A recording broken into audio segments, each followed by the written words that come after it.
आपका शुभ परिचय। मेरा नाम अजय कुमार अजय और मैं यहाँ के पूर्व मुखिया प्रत्याशी रमनकाबाद पश्चिम से हूँ। और हमारे यहाँ बहुत सौभाग्य की बात है कि हमारे पान समाज के महाजनक कहा जाए हमारे इंजीनियर आईपी गुप्ता साहब हमारे घर पर आज पधारे हैं।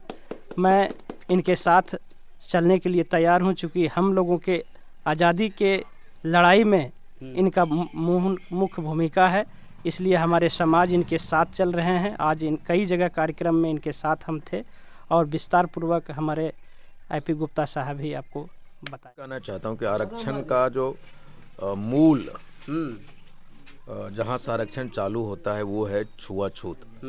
जब हम 6 अक्टूबर को बेतिया से चालू किया था ये कार्यक्रम को, तो बेतिया में हमसे कुछ लोग मिलने के लिए आए। बेतिया, मोतिहारी, सहरसा में बेतिया में जब एक दुकान पे हम चाय पीने आए रहे थे तो गांव वाले को पता था कि आईपी गुप्ता जी यहाँ चाय पियेंगे, तो पूरा गांव वाला आ गया। और वो कह रहा था कि जो ढोल बजाने वाले लोग उनके गांव में आते हैं शादियों में, वो भी तांती ततवा के यहाँ खाना नहीं खाते, उनके लिए अलग से खाना बनाया जाता है। वहाँ के जितने भी दूसरे जाति के लोग हैं वो हमारे लोगों के घर में खाना नहीं खाते, उनको चावल दिया जाता है।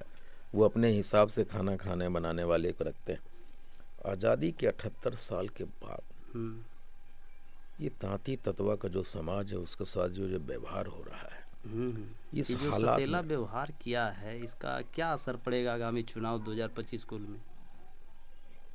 मैं सिर्फ इतना जानता हूँ कि 0.57% के साथ भारत के प्रधानमंत्री बने थे 2014 में नरेंद्र मोदी जी। इस बार 0.367 समथिंग है, इतना परसेंट के वोट से वो बने थे।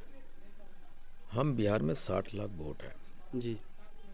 30 लाख भी वोट अगर पड़ता है मिनिमम, ऐसे पड़ेगा 40-50 लाख के 40 लाख अगर वोट पड़ता है तो हम इस परसेंटेज को क्रॉस करते हैं। इसका मायने मतलब रखता है। इसका मतलब क्या होता है? इसका मतलब ये होता है कि अकेला वोट है जो प्रधानमंत्री के कुर्सी के और नरेंद्र मोदी जो उनके कुर्सी के बीच में आ जाएगा। 150 विधानसभा है पूरे बिहार में, जहाँ 5,000 से 74,000 तक हमारा वोट है। इसका मतलब क्या है? इसका मतलब ये है कि अकेले पान समाज 150 वोटों पे, सीटों पे हरा सकता है। सीधा मतलब है कि 2025 में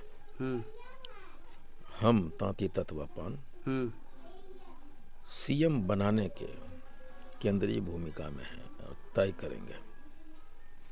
लालू जी कभी कहा करते थे कि जिन निकलता है, जिन बक्सा में हाँ, बक्सा से जिन निकलेगा। बिल्कुल। तो लोग कहता था कि 80 लाख गुप्ता जी कहाँ बताता, झूठ बोलता है। तभी जो जमुई में, बेगूसराय में, मुजफ्फरपुर में, सहरसा में, मोतिहारी में, दरभंगा में, भागलपुर में, ये जो हजारों 50,000 के लोग आ रहे हैं, वो कौन है ये?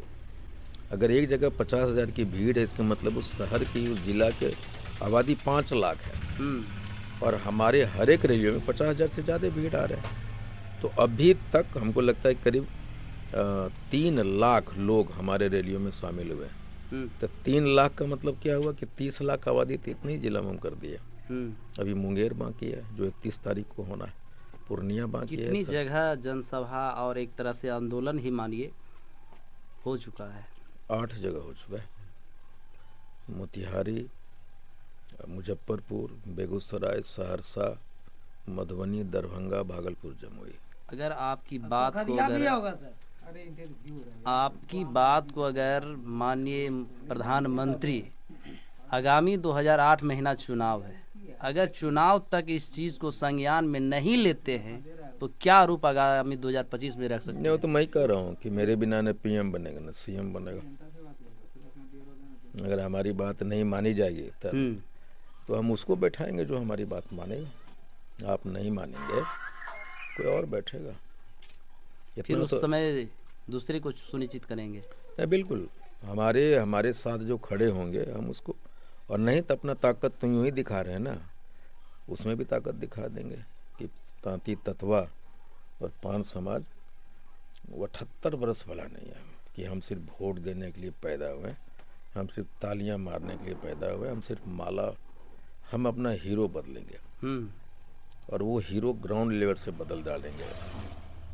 अगर हम मुखिया बनाने की क्षमता में है तो हम बनाएंगे, अगर हम वार्ड बनाने में नहीं अगर हैं तो हम हराएंगे। यानी पंचायत से लेके पूरा जिला तक अपना धरना रहेगा? नहीं, पूरा पंचायत लेवल से लेके पीएम और सीएम तक मैं कहता हूँ कि हीरो बदलो। ये बखरिया गांव है, हथिया गांव है और यहाँ के सारे लोग जमा होंगे, अपना माला अपना नारा अपना शरीर के लेकर वहीं यहाँ आके कोई बैठ जाएगा, दूसरा कैसे? यहाँ पे भी ततवा ही बैठेगा, तब हमारे लोग ताली बजाएंगे, हमारे लोग माला पहनेंगे। चलिए, यहाँ पर आईपी गुप्ता का जो इस तरीके से पान समाज के लेकर काफी सुर्खियों में रहते हैं, जो कि आज जो 78 साल से इन लोग का आरक्षण था, कहीं ना कहीं सतेला व्यवहार करने के बाद जो है पूरे बिहार में ये धरना प्रदर्शन जिला बाय जिला हो रहा, पंचायत बाय पंचायत हो रहा है। हालांकि ये सूत्र के हवाले से निकलता है खबरें कि अगर 8 महीना जो चुनाव दूर है, अगर आरक्षण को वापस नहीं लिया जाता तो इनका असर जो है चुनाव में अलग दिखेगा, या हो सकता है पूरे सीएम पद के लिए कोई अपना पान समाज के ओर से पूरे विधानसभा में 243 सीटों पर विधायक के रूप में क्या उम्मीदवार भी उतारा जा सकता है क्या? ये बातें तो कैमरे पे नहीं कही जाती, गांधी मैदान तक इंतजार कीजिए। देखिए, ये शायद कहीं नहीं जाती, इसलिए सवालें खड़ा हो रही है कि हो सकता है माननीय बिहार के जो मुख्यमंत्री हैं, सुशासन बाबू के राज में सब चीज सुना जाएगा। तो वक्त है इंतजार का, इन परिवार जो है आज इंतजार कर रहे हैं उस वक्त को आरक्षण के लिए। क्या कहना चाहिए जाते जाते? हाँ, आपको सबसे पहले चैनल के माध्यम से सबसे पहले आपका हार्दिक शुभकामनाएं देंगे। आज बहुत आपने समय निकाल करके हमारे जननायक कहा जाए आईपी गुप्ता जी से इंटरव्यू लिए और हमारे घर पर आप पहुंचे हैं। देखिए सर के जैसे मुखारबिंद से आप सुने 78 वर्ष से हमारा पान समाज के लोग, तांती ततवा के जो लोग हैं, ये मानसिक शोषण के गुलाम रहे और 2015 में जो हमें आरक्षण मिला एससी का, वो भी आज 9 साल के बाद छीन लिया गया। दुख तो होता ही है और यह दुख अब हम लोग सहने के लिए तैयार नहीं हैं। तख्ता पलट हो जाएगा और पूरे बिहार में पता चल जाएगा कि ये पान तांती ततवा आखिर है कौन। तो जाने की अभी जो हमारी मुलाकात पान समाज के बीच वीडियो कवरेज करने का छोटा सा मेरा प्रयास आप लोग के बीच में कैसा रहा, कमेंट में ज़रूर प्रतिक्रिया दीजिएगा।